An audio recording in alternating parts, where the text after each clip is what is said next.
과거에 우리는 트럼프를 한번 겪어봤었잖아요. 그러면 트럼프가 2018년 2월 달부터 미중 무역 분쟁을 야기시켰는데 결국은 본인의 재선 선거가 있었던 2020년 1월 달에 중국하고 전격 합의를 해요. 합의를 하면서 어느 정도 여기 이 정도 선에서 하자라고. 그래서 트럼프가 거래의 달인이잖아요.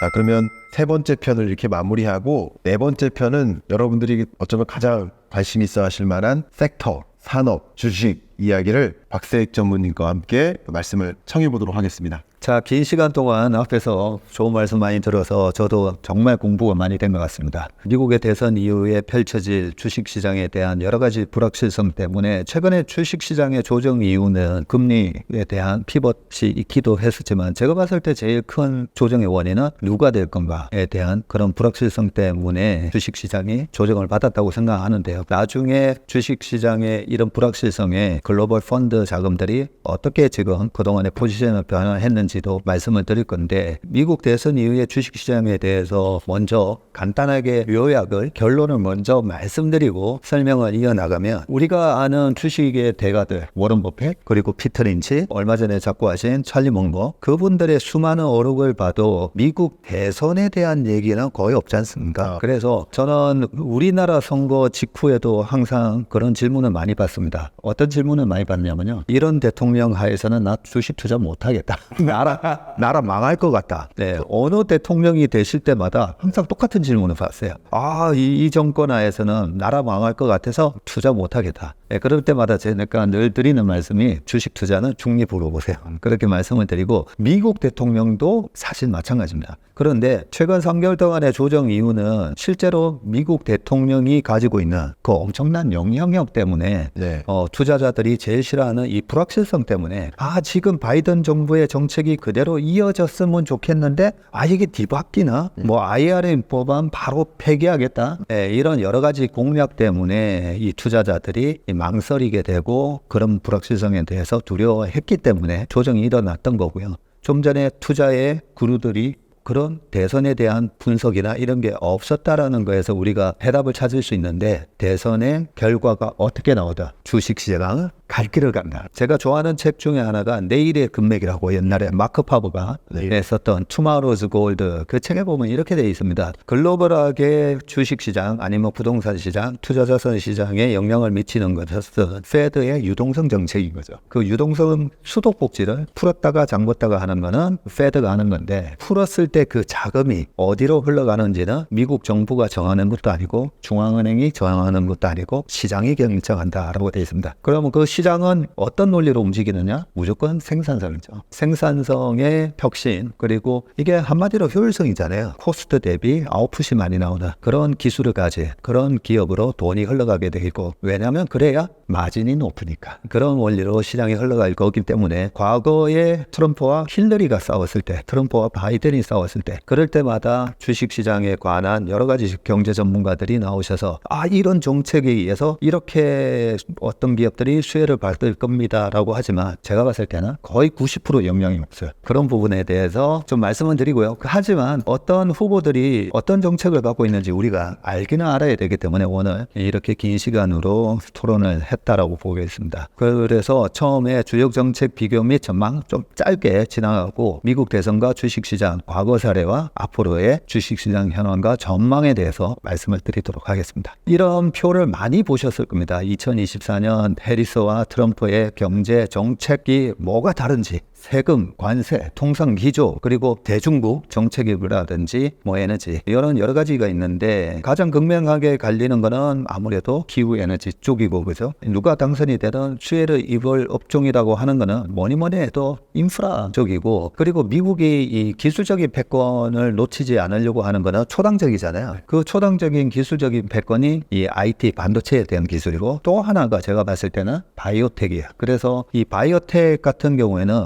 어떤 정부가 되든 상관은 없는데 금리하고 굉장히 영향이 많습니다. 그래서 지금의 중앙은행의 피벗 때문에 우리나라에서도 바이오주들이 들썩거리는데 금리 인하 기조가 계속 이어진다면 제약바이오가 상당히 좋을 것 같다. 그런 생각을 하고 있습니다. 기후 에너지 정책에 대해서는 바이든 정부의 이 인플레이션 감축법, 이 IRA 때문에 말이 많잖아요. 트럼프는 나 이거 바로 폐기한다 라고 돼 있고, 페리스가 되면 해리스노믹스에서는 IRA 법안을 더 강화한다라고 돼 있는데, 아까 제가 박 교수님이나 김 교수님, 오태민 교수님의 얘기를 들으면서 저는 좀 하나의 확신을 가졌던 게, 아까 시장이 결정한다고 했잖아요. 이런 정책을 쓰면 거기에 맞게끔 또 기업은 빠져나갈 구멍을 찾아서 움직이잖아요. 그래서 가장 최근의 사례로 엔비디아에 대한 AI 가속기에 대한 중국 수출을 금지해버리니까 약간 그 하이 버전을 만들어서 또 팔잖아요. 그래서 우리가 너무 정책 때문에 이렇게 될 거다라고는 생각을 안 하는 게 맞다는 거죠. 기업은 살아 움직이는 생물처럼 또 살 길을 찾아서 움직인다라고 보시면 되고, 거기에 가장 대표적인 케이스가 이 IRA 법안이 바로 폐기가 되지 않을까라고 생각하는데, 실질적으로는 이 IRA 법안에 대한 여러 가지 혜택을 많이 보는 지역이 어떻게 보면 78%가 공화당 하원 지역구에 3,460억 달러라는 돈이 이번에 투입이 됐기 때문에, 실제로 그 공화당 지역구에서도 지금 바이든 정부 내에서의 이루어졌던 IRA 법안을 반대하는 이유가 없어요. 그래서 우리가 그냥 개념적으로만 생각하고 있는 거랑 실제 영향을 미치는 거랑 약간 좀 다르다는 거. 그래서 지금 공화당 지역이 배터리 벨트라는 별명을 얻을 정도로 이 바이든 정부의 IRA 법안에 대한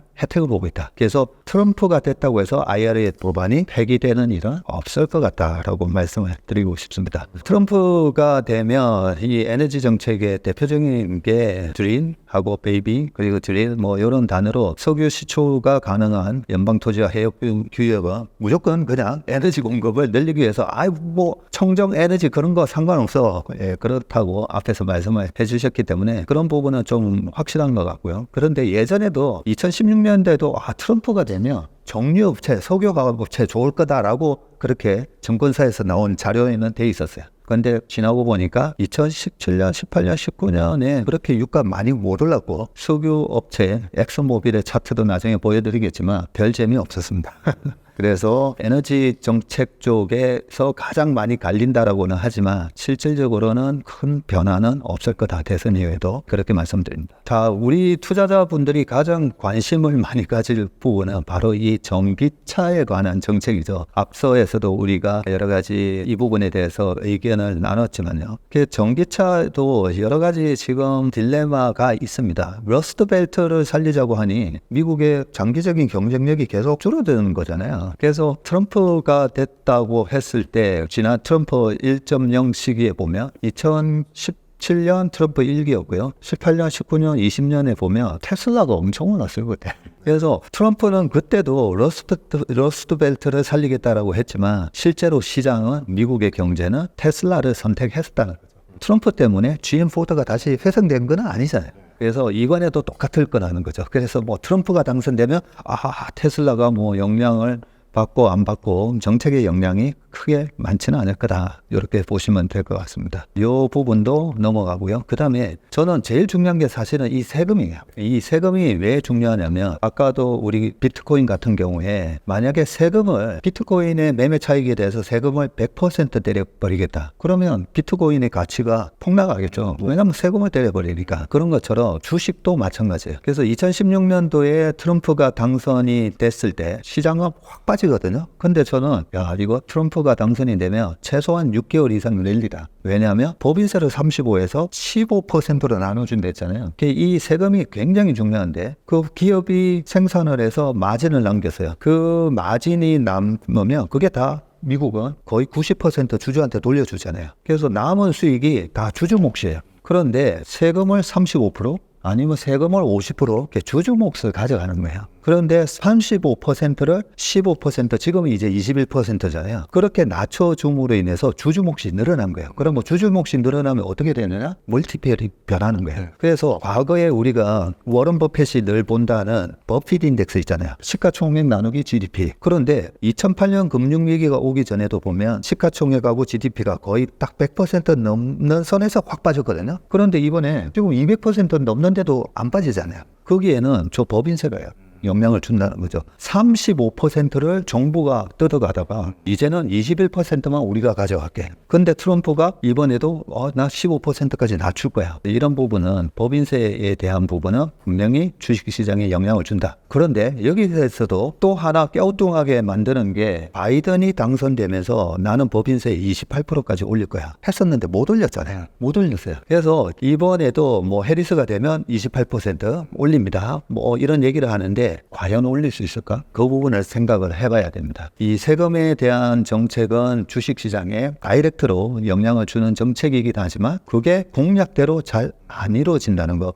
지금 미국은 미국 기업을 최대한 살리려고 하고 있잖아요. 근데 법인세를 올린다? 그러면 글로벌하게 경쟁력이 없어지는 거잖아요. 그래서 이 부분도 초당적으로 저는 함부로 법인세를 다시 올리지는 못하지 않을까. 해리스가 된다고 해도 법인세는 올리지 못할 수도 있다. 예, 이런 부분이고요. 자, 앞에서 이제 전쟁 얘기 많이들 해주셨는데 지금 해리스 같은 경우에는 뭐 바이든 대통령과 마찬가지로 우크라이나 전쟁 승리를 위해서 우리는 계속 지원한다 라고 하면서도 러시아 본토 공격하는 건 안 돼 또 그러면서 어떻게 보면 이 전쟁을 길게 끌고 가면서 미국이 누릴 이익은 다 취하는 거 아닌가. 그래서 지금 최근에 보면요 록히드 마틴 주가가 신고가 막 나면서 올라가고 있거든요. 거기에 맞춰서 우리나라의 방산업체들도 지금 떡고물이 떨어지고 낙수 효과가 일어나고 있는데 해리스가 당선됐을 경우에는 이렇게 좀 질질 끄는 전쟁이 이어진다라고 보면 거기에 있어서 우리나라의 방산업체들의 약간 더 호황은 좀 더 이어질 수 있겠다 그런 생각을 하고 있습니다. 자, 관세 얘기를 앞에서 많이 말씀을 하셨는데 저도 아까 조금 이 관세를 높이게 되면서 이 대공황에 대한 트라우마가 있거든요. 근데 트럼프가 나오면 계속 이 중국산에 대해서 100% 관세.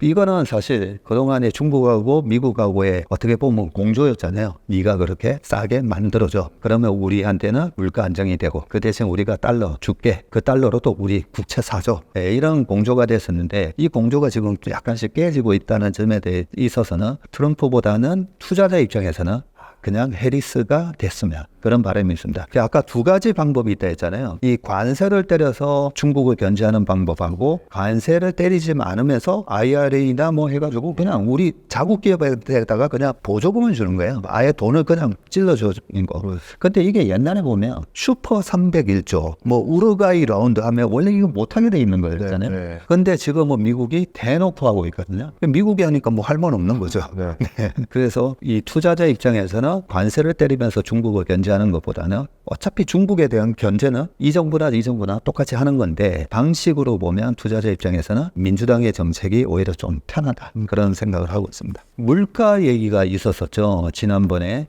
이 트럼프의 저격 사건이 있으면서 사실 이번에 조정이 시작됐어요. 그 이후에 BOJ의 금리 인상 그리고 금리 페드에서 금리 인하를 어떻게 할까 뭐 이런 부분들이 말들이 많았었지만 제가 봤을 때 이번에 조정이 생각보다 좀 빨리 왔던 이유는 트럼프의 저격 사건. 그것 때문에 트럼프가 되네.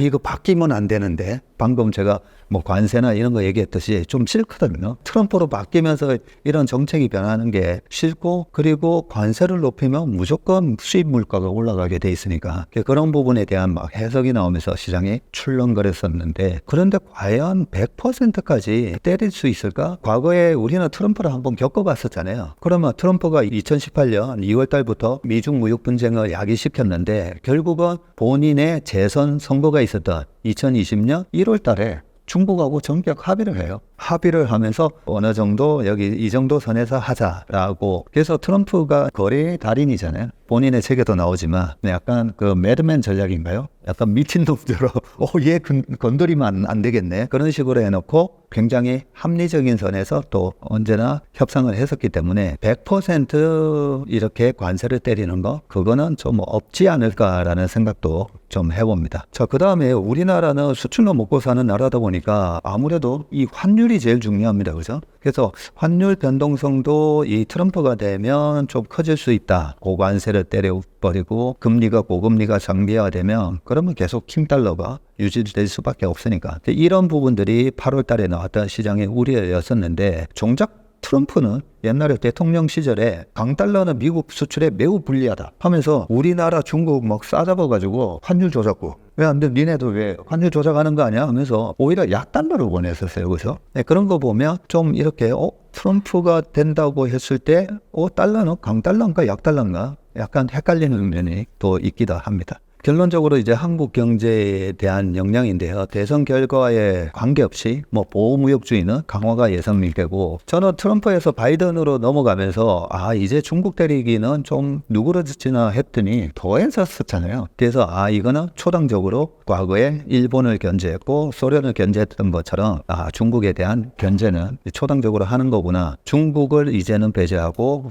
인도 이코노미 프레임을 만들었잖아요. 인도 퍼시픽 이코노미 프레임이라고 해서 과거 2001년도에 중국을 WTO에 가입시키면서 중국을 세계 공장 역할로 이제 만들어주다가 감히 우리의 패권에 도전해 아까 오 교수님 말씀하셨던 1대1로 얘네들이 위안화를 기축통화로 만들려고 안 되겠네 지금 그러면서 저는 중국을 러시아처럼 이렇게 고립시키는 그런 전략으로 들어갔다라는 생각이고요. 그렇다면 우리 같은 투자자 입장에서는 2001년도에 그때 베이징에 집을 사놨더라면 2001년도에 중국의 어떤 알리바바 기업을 사놨더라면 이런 것처럼 지금은 인도 퍼시픽 이코노미 프레임으로 이제 바뀌었기 때문에 제가 봤을 때는 앞으로 20년은 과거 20년의 중국의 모습이 그대로 인도로 옮겨진다라고 생각합니다. 그래서 인도 ETF, 인도의 우리나라의 삼성그룹은 뭔지, 타타 자동차인지 아니면 미탈스타일인지 그런 식으로 좀 공부를 하는 게 좋지 않을까라는 생각을 하고 있습니다. 자, 이제 조금 더 구체적으로 주식시장이 어떤 식으로 이제 흘러갈지에 대한 전망을 해보겠습니다. 지금 보시는 편은 미국 대통령 선거와 주가 상승률인데요. 1980년 로널드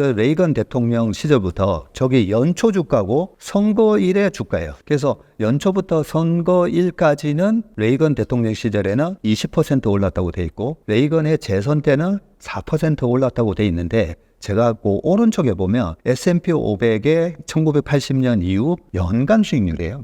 그래서 선거일까지의 수익률하고 연간 수익률을 보시면 선거가 끝나고 나서는 주가가 어떻게 됐는지 알 수 있습니다. 그래서 레이건 대통령 선거일까지는 20% 올랐는데 80년 전체 보면 25.77이잖아요. 그래서 선거 끝나고 나서 주가가 더 올랐다는 거고요. 제가 일부러 노란색 표시를 한 거는 선거가 끝나고 나서 주가가 더 올랐던 해고요. 파란색 박스로 표시를 한 거는 선거 끝나고 주가가 약간 더 내려가는 케이스입니다. 그래서 1984년, 그 다음에 2000년 닷컴 버블이 깨졌을 때, 그리고 2008년 아들 부시 퇴임했었던 그때를 제외하고는 나머지 8번은 선거 끝나고 나서 올랐어요. 이 부분은 저희 업계에서는 할로윈 전략이라고 있습니다. 할로윈 데이 10월 말에 주식을 사서 그 다음 해 5월에 팔면 희한하게 연간 주식을 들고 가는 것보다 수익률이 훨씬 좋아요. 그게 미국만 통하는 게 아니라 우리나라, 독일, 일본 시장 희한하게 다 통합니다. 그런 전략이 있기 때문에 선거가 11월 초에 있잖아요. 그래서 11월, 12월에는 늘 그런 할로윈 전략으로 들어오는 자금 때문에 선거 이후에는 주가가 오를 확률이 매우 높다는 거죠. 그래서 저는 선거 이후에 누가 되든 주가는 오른다. 그렇게 말씀드리고 있고 재선 선거 연도 지금 밑에 평균 수익률을 제가 적어놨는데 우리가 골프 치시는 분들 계시겠지만 이 골프 초보자들하고 골프의 고수들하고 골프 딱 나가잖아요. 그러면 저 사람이 고수인지 아닌지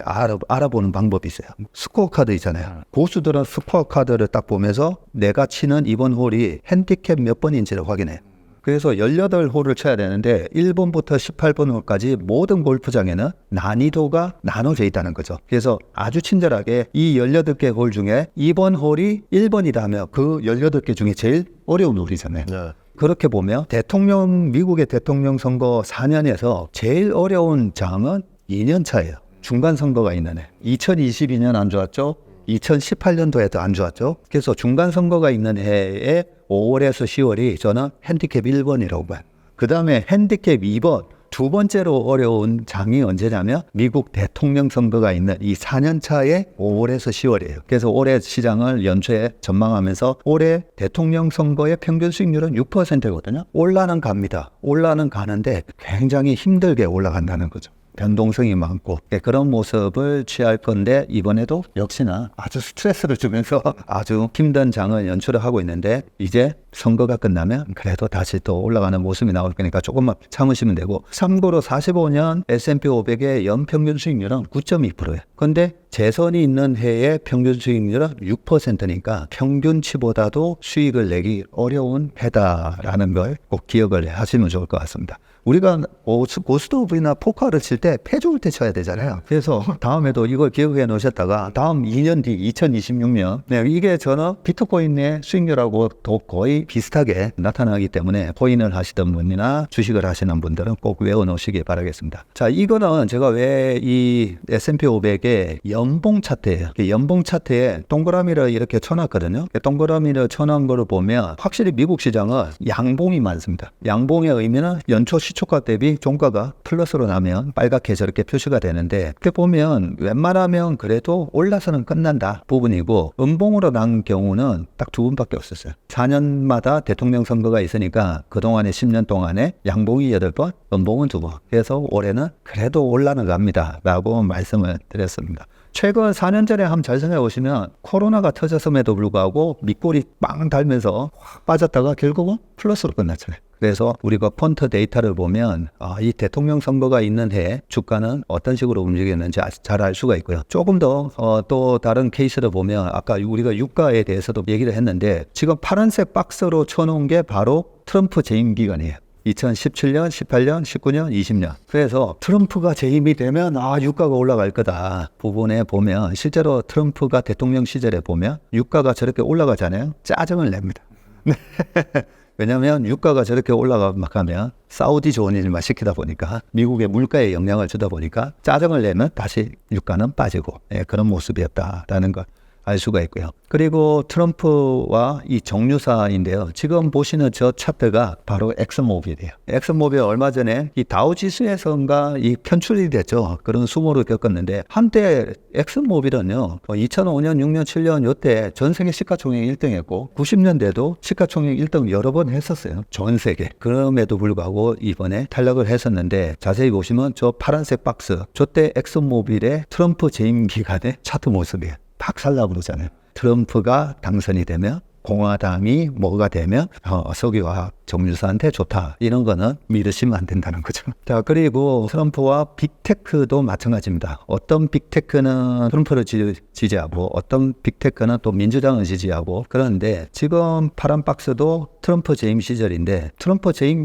직전이나 직후나 그냥 시장은 이렇게 효율성이 좋아지는 기업은 그냥 갑니다. 정권하고 상관없이. 간단한 거 왼쪽이 메타고 오른쪽이 아마존이다라고 보시면 되고요. 우리나라 시장에 이제 투자하시는 분들 최근에 뭐 금투세 이슈도 있고 여러 가지로 이제 스트레스를 굉장히 많이 받고 계시고 도저히 국장에서는 투자 못하겠다. 지금 아쉬운 부분이 많이 나타나고 있는데 24년 지금 보시면 왼쪽하고 오른쪽 있잖아요. 차트가 굉장히 비슷하지 않습니까? 그래서 제가 올해는 2016년에 트럼프하고 힐러리랑 붙었었잖아요. 이번에는 트럼프하고 해리스인데 해리스가 되기 전에 뭐 바이든이었긴 하지만 트럼프기 때문에 저는 트럼프기 때문에 2016년하고 주가 움직임은 좀 비슷하지 않을까 했는데 정확하게 저렇게 코스피가 우상향은 하는데 왔다 갔다 많이 하고요. 왼쪽이 2016년이거든요. 왼쪽이 2016년에도 한번 지지선을 한번 깨잖아요. 그때는 브렉시트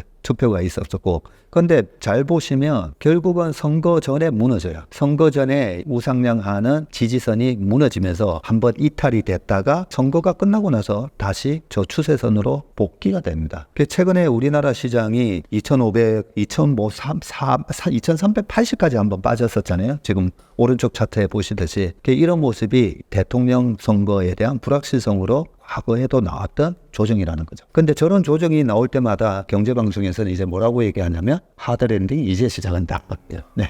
장단기 금리 차가 역전이 되고 항상 오는 리세션이 이제는 진짜 시작한다. 이런 얘기로 투자자들의 마음을 더 불안하게 만드는 그런 모습입니다. 자, 그 다음에 코스닥인데요. 제가 올해는 코스닥은 웬만하면 4월 달까지는 다 팔고 10월 말까지는 좀 쉬는 게 좋은 투자다라고 말씀을 드렸던 이유가 왼쪽이 16년이고요. 오른쪽이 최근입니다. 16년 보세요. 위에서 왔다 갔다 하다가 박살나잖아요. 7, 8, 9월로 가면서 저렇게 박살이 났었기 때문에 이번에 코스닥은 좀 피해 있으세요라고 말씀드렸던 거고, 이번에 전 저점 깬 것도 모양이 똑같아요. 그죠? 작년 말 올 초에 저점을 깨는 모습이 나왔고, 자, 그러면 저 이후에는 어떻게 되는데, 이후에는 내년에 좋아집니다. 이제 한 달 남았는데요. 조금만 더 버티시고, 왜 이렇게 비슷한 모양이 반복이 될까 보니까 저도 깜빡깜빡하거든요. 인간은 망각의 동물이다. 과거에 했던 실수를 또 똑같이 되풀이한다는 거죠. 그리고 두 번째는 초보자들이 계속 유입이 되면서 내가 옛날에 했던 실수를 똑같이 하고 있다라는 거고, 세 번째는 주식을 사는 순간 그 과거의 데이터를 다 무시하게 됩니다. 확증 편향 때문에.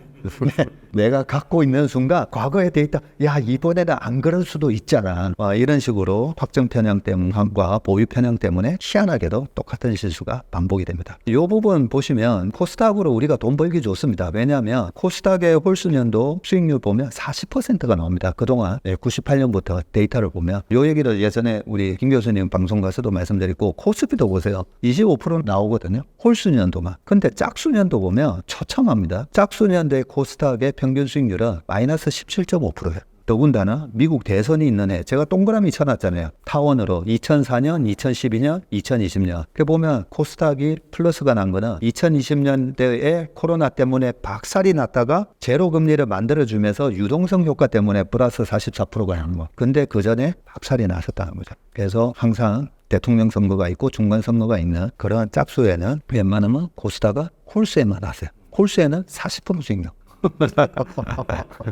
자, 이제 2025년. 네. 내년은 2025년 이제 홀수회가 시작돼요. 네. 대통령 1년차 수익이 상당히 좋으니까 기대를 하시고요. 자, 대선 이후에 지금 리세션 얘기가 좀 많이 나오고 있지 않습니까? 근데 최근처럼 금리를 공격적으로 올렸던 게 이 폴 볼커가 연준을 의장을 했던 1980년, 그리고 81년, 82년. 지금 저기 회색 영역으로 돼 있는 게 80년 초에 있었던 리세션이고, 그죠? 그리고 두 번째 좀 굵은 회색이 81년부터 82년 하반기까지 있었던 두 번째 리세션이었었고요. 이때 보면 나중에 83년도 되면 실업률이 10%까지 올라갑니다. 실제 굉장히 안 좋은 리세션이었어요. 그런데 아까 미국 요때 당시에 그러면 주가는 어떻게 됐지? 한번 보시면 80년 25.77% 올랐고요. 81년도에 첫 번째 리세션이 빵 나왔었는데 9.7% 빠졌고, 82년이 좀 리세션이 길었잖아요. 리세션이 길었는데 14.7%나 올랐네. 83년에 미국의 실업률이 10.8가거든요. 17%나 올랐네. 네, 이런 모습이었기 때문에 우리가 너무 지금 리세션이 오는 거에 대한 걱정을 많이 하시는데, 아까 우리 교수님 말씀하셨던 것처럼 약간 리세션이 마일드하게 오면 오히려 지금처럼 파란색 선이 미국의 페드의 정책금리고요. 빨간색 선이 10년물 국채금리예요. 10년물 국채금리 지금 잘 기억해 놓으시면 저렇게 헤드앤숄더 모양 나오고 두 번째 회색 영역에서 확 빠지잖아요. 저 어깨, 오른쪽 어깨에서 떨어질 때부터 주가가 위로 빵 튑니다. 최근에 10년물 국채금리가 비슷한 모양을 지금 하고 있습니다. 나중에 보여드리고, 자, 경기 침체가 하드 랜딩이냐 소프트 랜딩이냐는 결국은 무조건 실업률이에요. 지금 보시는 저 실업률 차트, 코로나 때 14.8% 갔었고, 그죠? 그리고 2008년도에도 2009년 한 11월 달 되면 10% 찍습니다. 닷컴 버블 깨졌을 때는 6%까지 갔고, 그래서 이번에 하드 랜딩인지 아닌지는 내년 상반기까지 실업률이 5%를 뚫지 않으면 그냥 괜찮네 라는 걸로 해석을 하셔도 된다라고 생각하고, 괜찮은지 안 괜찮은지를, 실업률은 전형적인 후행 지표잖아요. 우리가 주식은 선행 지표인데 실업률은 후행 지표이기 때문에 실업률을 보고서 투자하면 늦은 거죠. 그러면 우리가 좀 어떻게 실업률에 대해서 올라갈 걸 미리 알 수는 없을까? 알 수 있습니다. 왜냐하면 신문 보시면 돼요. 무슨 기업이 망한다 이런 얘기가 나와야 돼요. 그래서 닷컴 버블 때는 이토이즈, 더 글로벌닷컴, 저기는 안 적혀 있지만 엔놈, 그리고 월드콤, 많은 기업이 망했어요. 많은 기업이 닷컴 버블이 붕괴되는 시점에 막 망합니다. 네, 그런 조짐이 앞으로 1년 사이에 AI에서 나올까? 아니면 어디서 나올까? 석유 업체에서 나올까? 요즘 석유 기업들도 돈 잘 버는더만요.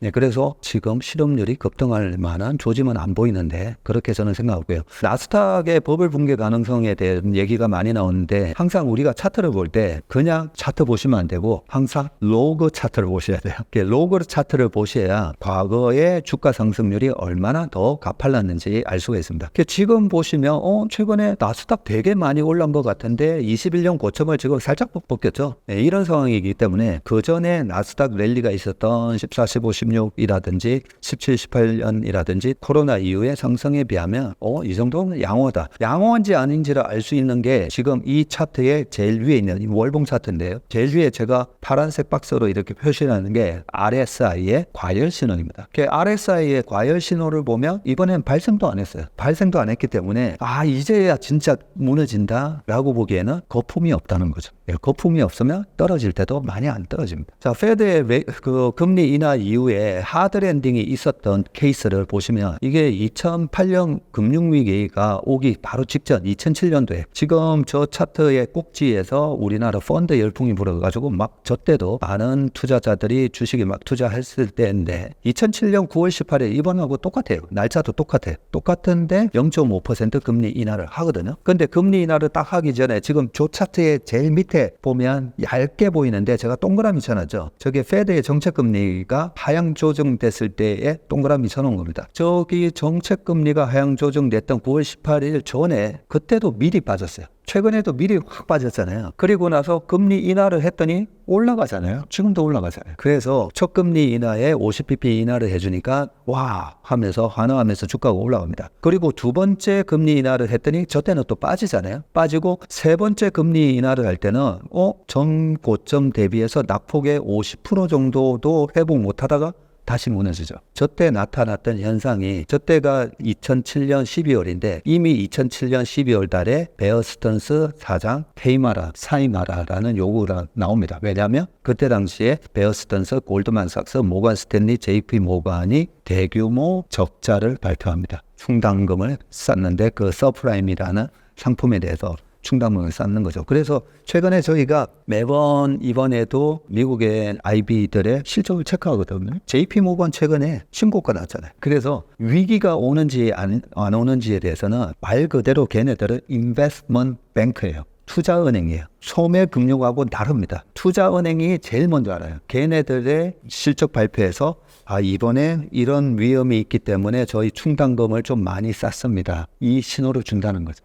그 신호를 받고 주식을 줄여도 늦지 않다. 그렇게 말씀드리고, 자, 환율인데요. 환율이 지금 보시면 2007년, 8년 저때 이제 중간에 급등을 했었고, 최근에 코로나 때 급등을 했다가 이번에는 생뚱맞게 미국의 고금리 정책 때문에 위기가 오지도 않았는데도 1444원까지 갔었어요. 그죠? 그러다가 빠지다가 올라가는 듯 하더니 지금 꺾이고 있습니다. 이렇게 꺾였을 때는 항상 환율이 떨어질 때는 위험 자산이 올라가게 돼 있고, 그러면 우리나라 코스피뿐만 아니라 다른 위험 자산의 가격이 올라가기 시작합니다. 자, 그러면 환율은 그러면 과연 계속 떨어질 건가인데 지금 페드의 정책금리가 인하하기 앞서서 지금 미리 빠졌잖아요. 지금 10년물 국채금리 차트를 보고 계시는데 미리 빠졌거든요. 근데 2019년도에 지금 제가 밑에 보면 페드의 정책금리에 초록색 화살표 두 개가 있는데 2019년 처음 금리 인하를 했던 시점에서도 제가 초록색 화살표로 표시해놨는데 그 전에 보시면 10년물 국채금리가 1파, 2파, 3파, 4파, 5파 고점 찍고 금리 인하를 하기 전 한 1년 전부터 스물스물 미리 빠집니다. 그래서 이번에도 보시면 작년 10월 달에 10년물 국채금리가 5% 찍었을 겁니다. 지금 거의 1년 돼 가잖아요. 그러면서 지금 헤드앤숄더 모양 나오고 지금 어깨가 나오고 있죠. 저게 아까 1982년도에 어깨가 나오면서 10년물 국채금리가 떨어지는 순간부터 주가가 위로 튀었다는 거죠. 그래서 저는 이번에 주식뿐만 아니라 비트코인도 이제 11월부터 랠리가 시작되지 않을까, 저는 그런 생각을 하고 있습니다. 자, 최근에 그런데 외국인은 왜 8조나 팔았는데요? 그동안에 삼성전자, 하이닉스를 많이 샀던 외국인들이 최근에 주식 판 거는 뭔가 리세션이 오는 걸 대비해서 파는 거 아닌가요? 맞습니다. 왜냐하면 지금 보시는 게 글로벌 펀드 매니저 설베이 2024년 9월 설베이 자료인데 이게 뱅크 오브 아메리카 자료고요. 옛날에 메릴 린치였죠. 메릴 린치가 뱅크 오브 아메리카로 흡수됐는데 이게 펀드 매니저 한 300명한테 물어본 거예요. 너네 지금 디펜시브 방어주에 대한 포지션이 시클리컬 경기 민감주에 대비해서 어느 정도인가라고 물어보는 건데 지금 보시면 방어주에 대한 비중이 가장 높을 때가 2008년 12월 정확하게 시장 바닥에서 방어주 비중이 제일 높아져 있어요. 그리고 2016년 2월 그때 홍콩 ELS 낙인 들어가고 하면서 중국발 위기 오지 않나 했을 텐데 그때도 16년부터 주가가 올라갔는데 저런 상태고 2020년 4월이라고 또 돼 있죠. 코로나 직후에 주가 급등할 때예요. 4월, 5월 아까 메인스트리트 그리고 코로나 하면서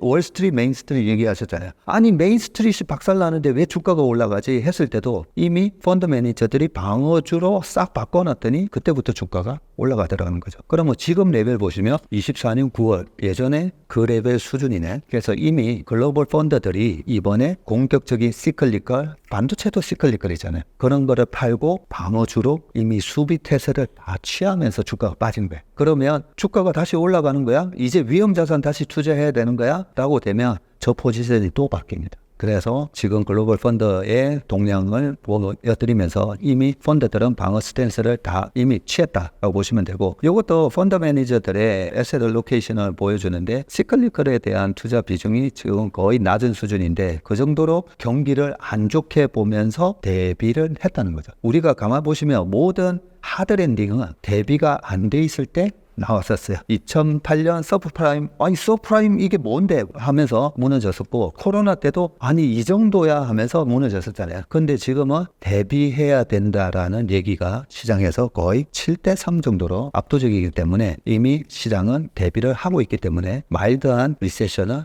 충분히 주식시장이 견딘다 그렇게 말씀드리고 자 지난 한 달 업종별 포지션 변화 이것도 되게 재밌습니다. 굉장히 더 구체적으로 말씀드리는 건데 오른쪽이 24년 8월이고요. 그리고 왼쪽이 24년 이번 9월 설베이예요. 그러면 8월이면 그동안 7월부터 8월까지 니네들은 어떻게 업종 포지션을 변화시켰는데 보시면 오른쪽 제일 위에 파란색 막대가 본드예요. 채권 두 번째가 캐시, 본드와 캐시의 비중을 저렇게 늘리기 위해서 제일 밑에 빨간 거 뭘 많이 줄였나 봤더니 제일 밑에 에쿼티, 주식, 그리고 재팬 비중 줄이고 그런 식으로 위험 자산을 왕창 줄이고 본드와 캐시를 샀었고요. 그러면 9월달 설베이를 했을 때 재미난 게 있는데요. 9월달에도 여전히 유틸리티를 많이 삽니다. 유틸리티는 전통적인 방어주인데 근데 자세히 보시면 에쿼티 이번에도 주식을 좀 더 줄였나라고 쭉 봤더니 파란색 선에서 빨간색 넘어가기 전에 거의 보일랑말랑하는 저 파란색 조그만 막대가 에쿼티예요. 조금이라도 오히려 늘렸네 라는 걸 알 수가 있습니다. 그런데 아직까지도 제일 밑에 가장 긴 빨간색 선이 테크.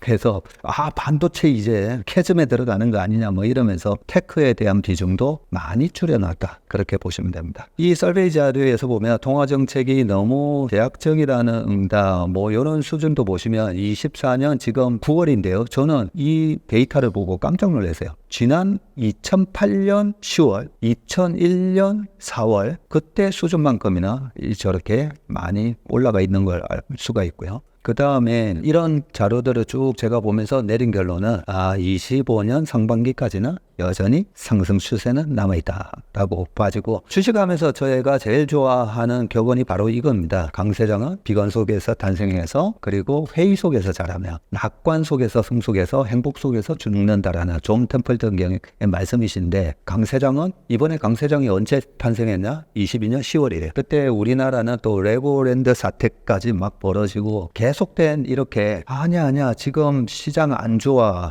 이런 얘기가 저는 반반 또는 6대4, 7대3 정도 계속 좀 회의적인 얘기가 나올 때가 오히려 강세장이 잘하는 기관이라는 거죠. 근데 21년처럼 약세론자가 말을 못 꺼내는 상황, 약세론자가 방송 나오기 너무 민망한 상황, 그런 상황이 바로 낙관 속에서 모두가 막 이제 주식으로 경제적 자유를 이룰 수 있다라고 하면서 비싸게 주식을 샀는데 행복해하고 있을 때 그렇다고 생각하기 때문에 26년 초 실적과 저는 기업들 실적 많이 나오면서 행복 속에서 이제 좀 조심해야 되는 장이 26년이 되지 않을까라는 생각입니다. 이렇게 이제 시장에 대한 결론을 말씀드리고 그러면 어떤 주식을 사야 되는데 보통 이제 주식은 언급을 잘 하지는 않는데요. 우리나라가 글로벌하게 경쟁력이 탑티어에 있는데 주가가 많이 빠진 거. 저는 그런 거 되게 좋아하거든요. 그러면 우리나라가 압도적으로 그동안에 탑티어에 있다라고 봐지는 게 방탄소년단 아니겠습니까? 그래요? BTS. 자, 그동안에 군대 쫙 갔다가 이제는 한두 명씩 다 전역을 하고 내년 되면 완전체가 다시 모입니다. 그래서 최근에 보시면 주가가 저 파란색 박스로 표기를 해놨는데 저 파란색 박스가 뭐냐면요. 짝수에 저렇게 박살이 나요. 박살이 나는데 엔터테인먼트 산업의 가장 큰 경쟁자 저건 뭔가라고 생각하면 어쨌든 콘서트를 보러 갔거나 우리가 뭐 동영상을 다운해서 보든가 우리의 눈을 빼앗기는 시간이잖아요. 근데 우리가 좋아하는 그런 아이돌을 보지 못하는 상황이 언젠가라고 보면 선거 기간이에요. 우리도 지금 이것 가지고 대선 토론하고 있고 여러분들 이 방송 보고 계시잖아요. 그래서 대선 토론 기간에 아이돌 그룹 보고 있으면 아빠가 야, 채널 좀 돌려봐 이러는 거죠. 그래서 엔터테인먼트 산업이 실제 수익이 안 좋아요. 특히나 미국 대선이 있는 해는 올림픽이 같이 있어요. 올림픽은 또 100m 좋아하시는 분은 100m 꼭 보셔야 되고 높이뛰기 좋아하시는 분은 높이뛰기 봐야 되고 앞으로 우리는 사격 무조건 봐야 됩니다. 다음에 김예지 선수가 또 금메달을 따는지도 봐야 되고 그래서 이 스포츠와 선거가 있는 이 짝수회가 항상 엔터테인먼트 주가는 안 좋았다. 그래서 이번에 할로윈 전략으로 한번 사볼 만한 종목은 엔터주가 아닌가 이런 생각을 하고 아까 바이오 말씀드렸잖아요. 어느 당이 되든 바이오는 미국의 이 메디케어를 해결을 하기 위해서 바이오를 키울 수밖에 없습니다. 자 그런 상황에서 지금 나스닥 생명공학 월봉 차트를 보고 계시는데 저 월봉 차트 밑에 페드의 정책금리를 제가 표기를 해놨어요. 자세히 보시면 페드의 정책금리를 왕창 낮춰줬었던 저 때가 2008년 금융위기가 왔을 때거든요. 저렇게 제로금리 가까이 만들어주니까 그 다음부터 나스닥 생명보험 지수가 가파르게 올라가죠. 저 때가 Q1, Q2, Q3까지 했을 때입니다. 근데 2015년도에 보면 MDD가 고점 대비해서 거의 40%가 확 빠져요. 7월, 8월, 9월 달에 저렇게 확 빠지는데 왜 빠졌냐면 2015년 12월부터 페드가 첫 금리 인상을 했어요. 그 정도로 바이오는 금리에 민감합니다. 그러면 또 금리를 저렇게 확 낮춰줬던 때가 코로나 때였잖아요. 코로나 때 제로 금리를 맞춰주니까 또 파란색 제가 점선 박스를 해놨는데 그때 뭐였죠? BBIG. 우리나라의 빅세븐. 빅세븐 하면서 바이오, 배터리, 인터넷, 게임. 그때도 바이오 랠리였어요. 최근에 우리나라 시가총액 상위 중에 제일 강한 주식은 삼성바이오예요. 그리고 그동안에 셀트리온이 그때 코로나 때 고점 잡으셨던 분이 죽겠어 뭐 이러고 계시는데 최근에 셀트리온을 보면 미국 시장이 빠지는데도 안 빠져요. 이게 바로 금리의 힘이다라는 걸 보시면 됩니다. 여기까지 미국 대선 이후의 주식시장에 대한 전망과 개략적인 전략에 대해서 말씀드렸습니다. 감사합니다. 이번 편의 경우는 우리 박세익 전무님이 욕심을 많이 내셨어요. 시간 많이 지나갔네. 네, 그래서 저희가 토론할 시간이 길지 못합니다. 그래서 간략간략하게 코멘트나 뭐 첨언 혹은 질문을 부탁드리겠습니다. 저부터 짧게 하겠습니다. 박세익 전무님 이번 발표 보면서 야 진짜 정책이 시장에 미치는 영향은 정말 제한적이구나. 시장의 힘은 참 위대하구나 이런 생각을 다시 갖게 되는데요. 그럼에도 불구하고 이번에 미국이 전략적으로 정책적인 힘을 강하게 밀어붙이면서 어떻게든 좀 키워보려고 하는 회사가 인텔인데 근데 인텔이 역시 정책으로 안 되는 건지 요즘 여전히 좀 어려워하고 분산 논의까지 이제 온 상황인데 인텔은 어떻게 해요? 그리고 미국의 반도체 제조 역량 어떻게 우리가 전망하면 좋을까요?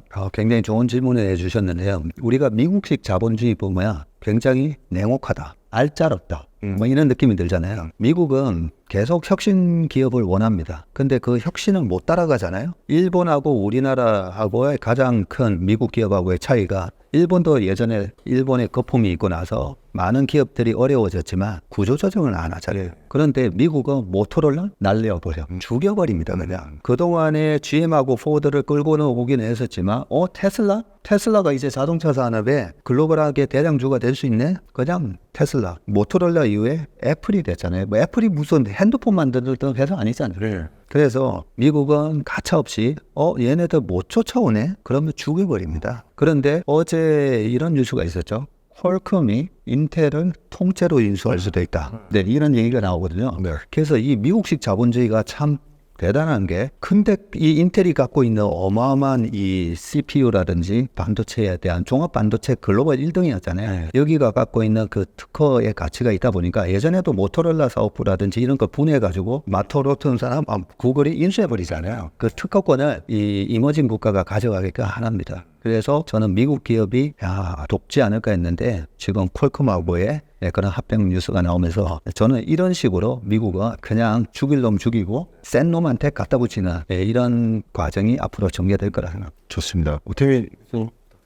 예, 저는 뭐 제가 잘 모르는 분야라서 그냥 잘 들었습니다. 비트코인에 대한 수용이 올라가면 비트코인 제가 10년 동안 한 60% 이상이 한 달 안에 빠지는 걸 한 두어 번 겪었거든요. 느낌상 한 4번 정도 겪은 것 같은데. 근데 그때는 비트코인하고 미국의 월가하고 완전히 분리되어 있었어요. 그래서 월가의 영향은 못 미쳤죠. 근데 만약에 이렇게 ETF로 다 많이 갖고 가는데 비트코인 거품이 먼저 퍼져버리면 충격이 있지 않을까요? 저도 이 비트코인에 대해서 공부가 안 돼 있다가 오늘 교수님 말씀 듣고 좀 많이 이렇게 깨달았거든요. 깨달았는데 워낙 이제 시장에서 30년 동안 있다 보니까 이게 찐하고 뻥카에 대한 기준이 있는데, 뻥카 거품, 소위 말하는 거품 있잖아요. 거품은 절대 2년 이상 지속되지는 않습니다. 그래서 2017년에서 18년 넘어가면서 비트코인 가격이 급락했을 때 그러면 그렇지 뻥카였구나 라고 생각했거든요. 근데 이번에 7천만 원 회복을 했을 때 얘는 뻥카가 아니구나 그러면서 1억 갔잖아요.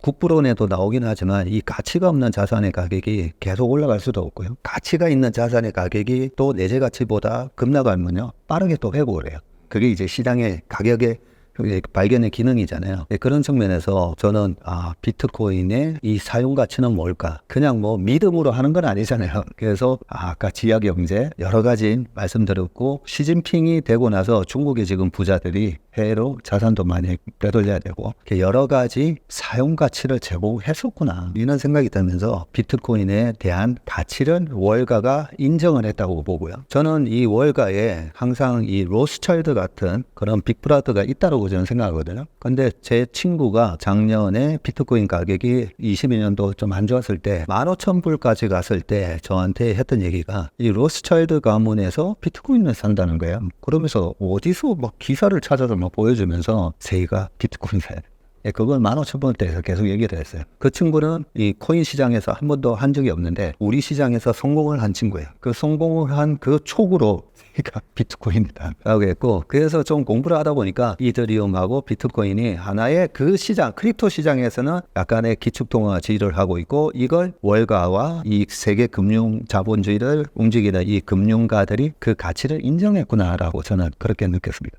네, 감사합니다. 시간이 없는 관계로 저는 이제 짧게 코멘트만 드리겠습니다. 저는 정말 드리고 싶은 말씀이 많았는데 짧게만 의견 드리면, 지금 박세익정 의원님께서 주셨던 정말 훌륭한 코멘트들, 이게 만약에 경제 위기가 온다면 아무 의미가 없는 이야기예요. 그래서 저는 이렇게 말씀드리겠습니다. 많은 분들이 금리 인하가 되면 경제 위기 온다, 금리 인하할 때마다 경제 위기 오지 않았느냐라는 그런 논리로 경제 위기 온다는 주장을 좀 하세요. 근데 저는 그게 아님을 말씀을 드려볼게요.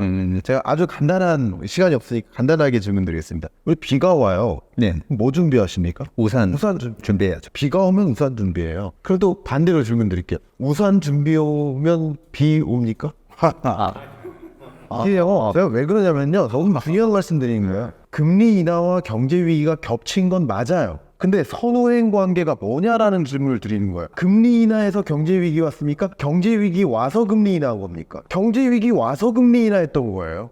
이 단순한 통화 정책의 메커니즘을 무시하고 금리 인하할 때마다 경제 위기 왔으니까 이번에도 금리 인하니까 경제 위기 옵니다라는 주장이 과연 맞느냐? 다른 경로로 금융위기, 경제위기 올 수도 있겠지만 금리 인하했기 때문에 경제위기보다 너무 통화 정책의 메커니즘을 완전히 무시한 채 우산 준비하고 있지 않냐, 그러니까 비 온다라는 얘기가 과연 맞느냐. 시간이 너무 짧기 때문에 이 정도로만 먼저 코멘트를 드리도록 하겠습니다. 이제 저희가 정해진 시간이 있어서 마지막으로 소감 말씀, 그리고 우리가 준비한 이 책 추천 뭐 그 정도의 멘트를 좀 부탁드리겠습니다. 네. 오늘 저도 투자 관점에서 코인 시장뿐만 아니라 주식 시장에서도 많이 배웠는데요. 사실 우리가 미 대선이라는 그 이슈와 이런 것들을 같이 결부시키는 이유는 미국이라는 나라가 우리나라에 그만큼 지대한 영향을 미치고 우리 개인에게 그만큼 지대한 영향을 미치기 때문입니다. 따라서 저희가 이 다각적으로 분석하려고 노력했던 이 저술이 앞으로 4년을 좀 어떻게 전망하면 좋을지에 대한 힌트가 됐으면 하는 바람입니다. 저는 아주 소박한 마음으로 여기로 왔습니다. 그래서 미국 대선이 영향을 미치니까 크립토에 대해서도 얘기를 해야 될 것 같아서 왔는데 오늘 뭐 장시간 동안 제가 공부를 요새 안 하고 있었는데 공부 많이 했습니다. 깨달은 바가 많고요. 제 나름대로 소화해갖고 또 나중에 제 강연에서 녹아낼 것도 많은 거. 근데 이게 좋은 자료 이렇게 해서 저를 배부리 먹여주셔서 감사합니다. 주식시장에 대한 부분이 사실은 종합예술이잖아요. 네. 이 정치, 사회, 경제, 역사 뭐 다 알아야 되고 또 하나 우리 인간의 마음이라든지 여러 가지 인문학적인 부분까지 다 알아야 되는데 주식하는 사람은 또 주식만 쳐다보니까 그걸 다 알 수가 없습니다. 그래서 이렇게 각 분야의 전문가들과 함께 저는 오늘 이 방송과 또 책을 쓰다 보니까 제가 너무 많이 배웠어요. 그리고 이렇게 같이 브레인스토밍하는 가운데에서 좀 크게 앞으로의 시장 전망이라든지 이런 지정학적 이런 국가 간의 어떤 갈등 관계 이런 걸로 인해서 이런 현상이 그동안에 일어났었구나라는 좀 큰 깨달음을 얻었고요. 앞으로 주식 투자를 하는데도 큰 좀 힘이 됐던 그런 시간이었던 것 같습니다. 감사합니다. 저도 마무리 멘트 드린다면 저는 세 분의 발제를 들을 때마다 소름 돋는 구간이 있었어요. 같은 어떤 현상을 놓고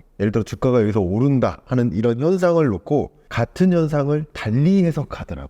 근데 이게 굉장히 중요한 접근이에요. 왜냐하면 여러분들께 이런 자리를 마련하고 책을 통해서 혼자 쓰는 게 아니라 트럼프 이후에 혹은 해리스 이후에 대선 이후에 어떤 경제가 펼쳐질까를 논하고자 할 때 우리가 다각도로 봐야 된다는 것을 좀 강조하고 싶었습니다. 이 컵이 있는데요. 제가 컵을 보여드리면 여러분 전면만 보시죠. 근데 과연 뒷면도 같을까요? 윗면도 같을까요? 아랫면은 같을까요?